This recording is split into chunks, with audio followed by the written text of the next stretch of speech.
Well, what a story. His family calls him a walking miracle. Tonight, a man who had been in the hospital since January with COVID was finally released. It happened yesterday. And tonight, we want to show you what his wife documented during 9 months. It was quite the journey, all the ups and downs. He is talking exclusively with On Your Side's Robert Bradfield.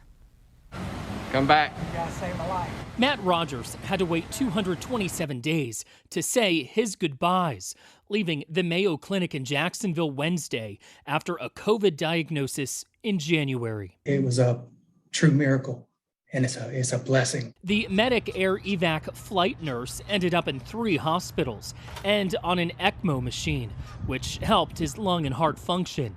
COVID was not his only concern.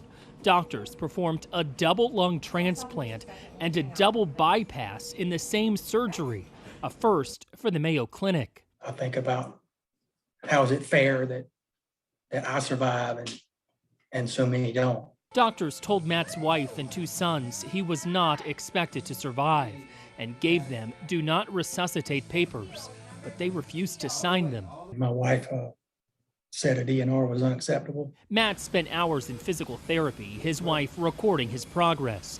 He had to learn to walk again and says his prognosis is good. Even when I walked out, I told my wife that I'd probably wake up in the hospital bed in the morning and this would all be a dream. Matt and his wife will celebrate their 32nd wedding anniversary in a week, and they have a lot to be thankful for, including each other. Toodaloo. So long, Wendy. Robert Bradfield, First Coast News, On Your Side. Gosh, well, good for him and his family.